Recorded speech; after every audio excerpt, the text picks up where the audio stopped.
Israel Torres at the Sunshine Reggae Festival with my dog Lance O. KulchaShokMuzik. What's up? What's up? Ta un latino, ¿ah? Latino de Puerto Rico, ya tú sabes. Boricua, la isla encanta. La Isla de Encanto. Check this out, but we're here honoring Bob Marley on his day that was proclaimed by the city of Orlando, the mayor himself. And you had the honor to sit there and read it out for everybody.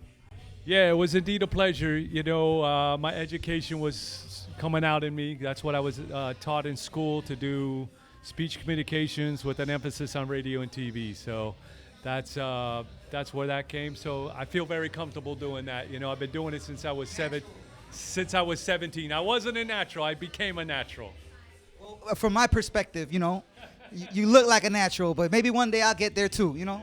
A little bit more practice. But right now, you know, it's not about me, it's about you.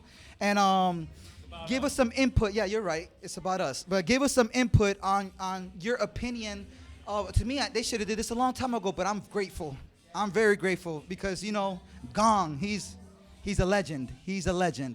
For sure. And, you know, the biggest thing that stands out for me today in regards to this event with the Multicultural Cap Initiative is unity. You know, it's always been preached, but today was one of the first times I actually really felt it. And I told them, I said, look, if you need me for anything, I'm here for it, because I see it. You know, I traveled all throughout the Caribbean, and most of it is when they come here to the United States. There's white people on every Caribbean island, and it's not even an issue.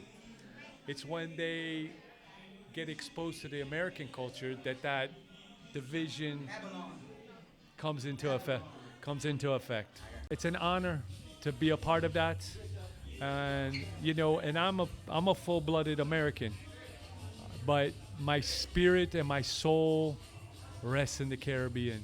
It's you know, sometimes we're just born in different places, but you know where your home is. You know what I'm saying? You know where your home is.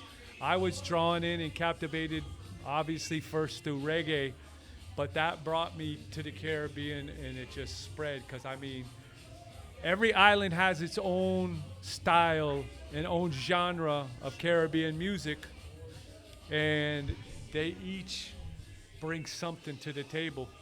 And it's very unique, because it's, I mean, even Puerto Rico, you know, they got theirs. They got their, you know, they got their thing, you know, everywhere. Dominican Republic, you know, they got theirs. Haiti's got theirs, and Bahamas, you know, I mean, we can go on, but, you know, and a lot of them, I mean, you know, you're going to find, believe it or not, the most popular genre of music is some form of either mostly soca or calypso. But, you know, you have different styles of it in each of the islands. You know, you got, you know, because Trinidad is really the homeland for soca, calypso, and pan and steel drum. But all the other islands have their interpretation. And it's, when you break it down, it's quite different. It like, when you first hear it, it might sound very much similar or alike. Like, you know, you always hear some people say, oh, all reggae sounds the same, which, yes, to some extent it may, but when you break it down, it's definitely different. I mean, there's... Once you know and you're knowledgeable, it's a big difference. Once you understand it, because from the outside in, everything looks the same, and then you start noticing big differences. But you know, it's like Junkanoo out of the Bahamas. It kind of sounds a little bit like soca and calypso and mento, and then, you know, where it all kind of comes from, and samba, and, you know, it just goes on and on and on and on. But everybody has their different style of music, whatever it may be. the thing about this is people don't really pay attention to calypso or soca until they go on a cruise. All of a sudden they go on a cruise and their TikToks and their Instagrams and everything, and you know, it's the island flavor. I mean, it's hard not to fall for it, you know, like, and fall in love. Period. It's just exposure, you know. It's when you spend time in the islands, something is going to touch you, affect you, resonate with you, and you're going to take that with you. And that's going to remind you of there. And that's, and that's the beauty of it, So, and like I said, every island has their different vibe, I mean, Bahamas not only has Junkanoo, they have Rake and Scrape, just to name a couple, So it's to each his own. To each his own, but right here we're with the one and only from KulchaShokMuzik. You hear me? Lance O. So let me tell you, it was a privilege to be here and watch this man DJ and perform and sit there and spread the love that Bob Marley would have if he was here with us right now at this moment. So it was an honor and a pleasure, big dog, to actually meet you in person. I mean, I know a lot about KulchaShokMuzik, and if you don't, you better find out and tune in. But anything else you would like to say to anybody in Orlando, the crowds and everything? Let them know Carnival's coming soon. I hope to see you there. Memorial Day weekend, we better have you there. I'm telling you. Well, just thank you for the support. Thank you for the love, the strength, and just keep supporting the music, because at the end of the day, that's what it's all about.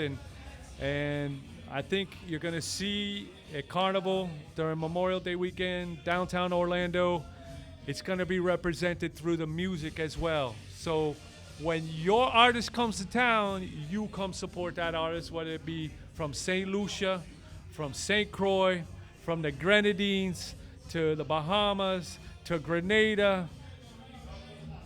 Trinidad, Puerto Rico, Cuba, Dominican Republic, everything. I mean, we'll even give a shout out to the Babylon too, because we're here doing what we do, but it's nothing but love from us and the UCAP crew, digital. Y'all already know, stay tuned, more coming.